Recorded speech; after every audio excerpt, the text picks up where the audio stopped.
La fraude sur le miel n'est pas quelque chose de nouveau.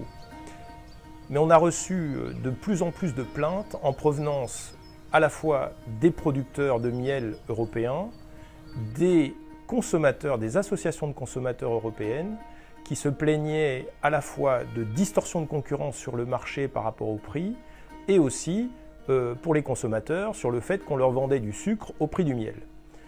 Toutes ces plaintes ont été largement relayées, que ce soit par le Parlement européen ou aussi par les États membres qui, de plus en plus, relayaient des suspicions de miel dans nos systèmes informatiques pour échanger entre eux des demandes d'enquête. De quoi parle-t-on quand on parle de fraude sur le miel? Essentiellement, une des fraudes les plus courantes, c'est l'addition de sucre, de sirop de glucose en particulier. Mais alors aussi, on a des fraudes qui peuvent concerner l'étiquetage, en particulier sur l'origine des miels, qui sont vendus comme étant de provenance européenne, alors qu'en fait, ils proviennent de pays tiers. Cela permet donc d'avoir des gains économiques importants pour les entreprises qui fraudent. Le plan qui a été proposé aux États membres concerne essentiellement l'addition de sucre, avec des méthodes spécifiques pour détecter les fraudes liées à cette addition de sucre. Ce plan d'action s'est déroulé en 3 phases. Une première phase a concerné donc un échantillonnage aux frontières des produits importés.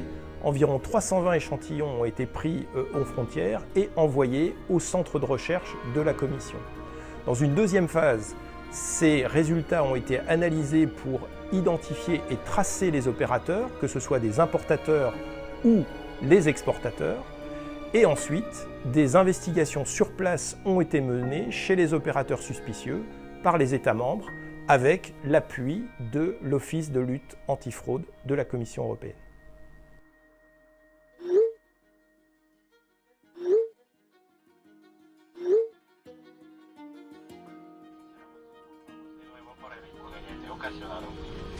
Mesdames, Messieurs, bienvenue à Barcelone.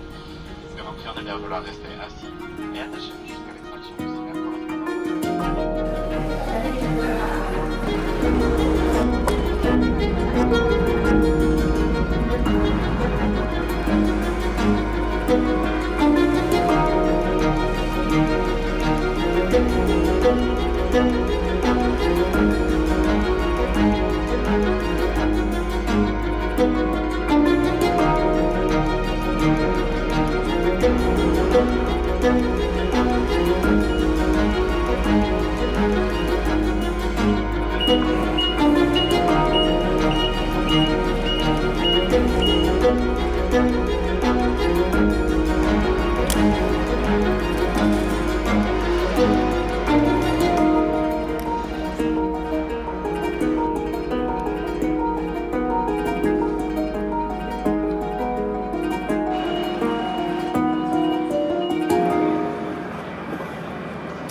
So after the opening of the containers in the port of Barcelona, where we took some samples together with the Spanish customs, we now are going to the Joint Research Center in Geel, Belgium.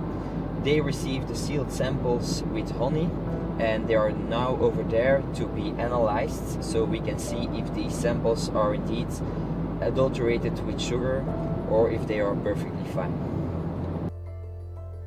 The honey and the sugar syrups are chemically very, very similar. So you need to involve rather sophisticated techniques where you carefully try to identify what we call biomarkers, which are only present in sugar syrup but not in honey, so that you can raise a suspicion.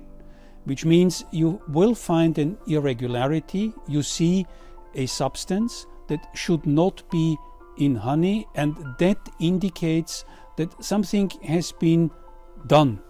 The technology that we have used is based on either separating out by a separation technique those marker substances, and we have identified them by using sophisticated instrument which is called nuclear magnetic resonance, and this nuclear magnetic resonance creates a fingerprint of honey, and by comparing those fingerprints of authentic honey and honey which has been manipulated, we were able to identify in certain cases the manipulation.